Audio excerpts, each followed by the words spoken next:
Socialist पार्टीचा जिंदाबाद जिंदाबाद जिंदाबाद जिंदाबाद। अरे हम हमारा हक मागते,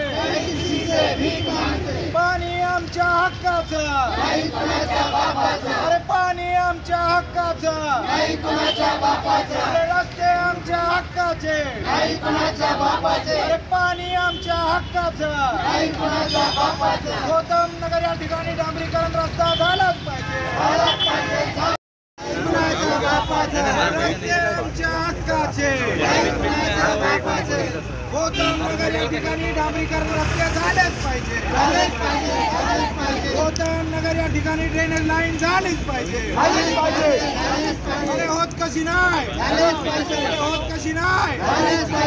जिंदाबाद जिंदाबाद, अरे BRSP आई है, अरे BRSP आई है, हम हमारा हक मांगते, अरे हम हमारा हक मांगते।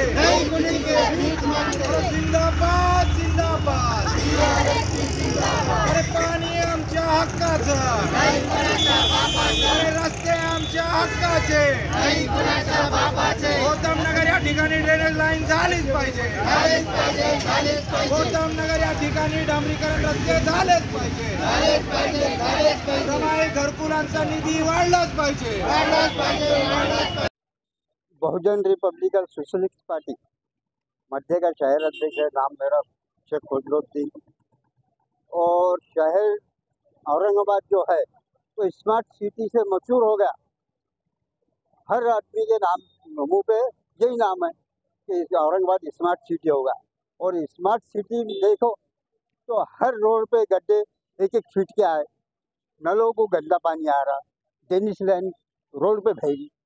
और ये कामों के वास्ते आए। और घरकुल का जो मसला है, घरकुल देने का बोले थे उन्होंने कि भाई हम 1 महीने के बाद, नवंबर में बोले थे 1 महीने के बाद में हम तुमको पेपर में डिक्लेयर कर देंगे और फॉर्म भरेंगे, तुम्हारे 5-5 हज़ार रुपये देंगे और तुमको जगह बताएंगे, यहाँ पे वहाँ पे पड़े गाँव, हरसुल, नारेगांव, ऐसे बोली कर रहे थे उन्होंने।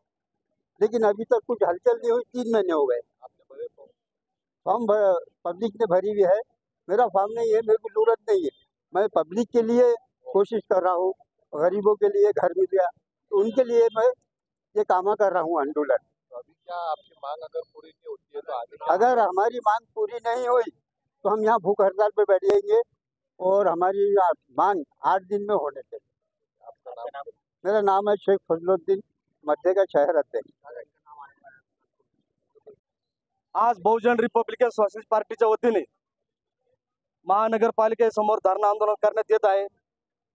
आपण या शहरामध्ये सर्वच नागरिक या ठिकाणी राहतात, परंतु या शहरामध्ये गेल्या 1.5-2 वर्षापासून या ठिकाणी प्रशासक बसलेले आहेत।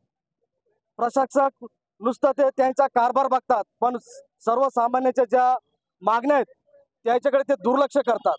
आपण गेल्या 6 महिन्यापूर्वी या ठिकाणी स्मार्ट सिटीचे एक पथक आलतं, ते पथक या ठिकाणी आलं आणि त्या पथकाच्या अनुषंगानं महानगरपालिकेने शहरामध्ये खूप असं डेव्हलप केलं।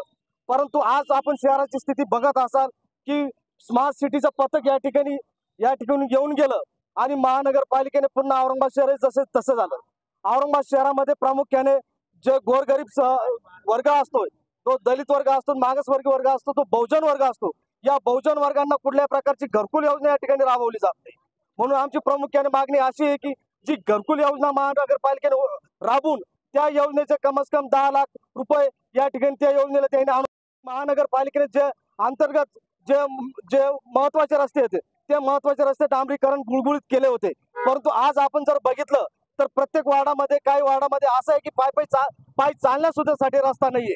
कारण आपण या ठिकाणी बघतोय एका ठिकाणी महानगरपालिका या ठिकाणी सांगते की आम्ही विकासाचं काम करतो, परंतु आम्ही त्या ठिकाणी विचारतो बाबा विकास कुठे आहे, विकास तुमचा काय कागदावर चाललाय। म्हणून आम्ही या ठिकाणी दुसरी मागणी अशी करतो की जे अंतर्गत शहरातले रस्ते असतील, औरंगाबादचे जे अंतर्गत शहरातले रस्ते असतील ते शहरातले रस्तीकरण डांबरीकरण झाले पाहिजे, सिमेंट कॉन्क्रीट झाले पाहिजे। या प्रमुख मागणी आम्ही या ठिकाणी घेऊन आलेलो आहोत। आणि दुसरी गोष्ट आहे, प्रत्येक वार्डामध्ये आम्ही असं बघितलं की आमच्या प्रत्येक वार्डामध्ये प्रत्येक कार्यकर्ता त्या ठिकाणी राहतोय, परंतु काही ठिकाणी ड्रेनेज लाईन सुद्धा नाहीये. काही ठिकाणी ड्रेनेज लाईन नसल्याने ते ड्रेनेजचं पाणी कुठेतरी एका गटारात साचलं जातं आणि त्या ठिकाणी वर्दळ त्या ठिकाणी जाते. आणि त्या वर्दळाच्या अनुषंगाने एखादी गाडी जर गेली आणि सर्वसामान्य माणूस जर पायी चालला तर ते ड्रेनेजचं पाणी त्या सर्वसामान्याच्या अंगावर उडतंय. म्हणून आम्ही महानगरपालिकेला या ठिकाणी ठणकावून सांगतो की तुम्ही ड्रेनेजचं काम हे लवकरात लवकर केलं पाहिजे. तिसरी मागणी आमची अशी आहे की जे गौतम नगर आहेत, कांचनवाडी, ही गौतम नगरची झोपडपट्टी, ती झोपडपट्टी लवकरात लवकर रेग्युलराईज करून त्या ठिकाणी ड्रेनेज असन, रस्ता असन, घरकुल असन, या सर्वच समस्या त्या महानगरपालिकेने सोडवल्या पाहिजे. जर महानगरपालिका जर येत्या 8 दिवसात या समस्या जर सोडवल्या नाही तर महानगरपालिकेच्या प्रशासकाला आम्ही काळं फासल्याशिवाय या ठिकाणी थांबणार.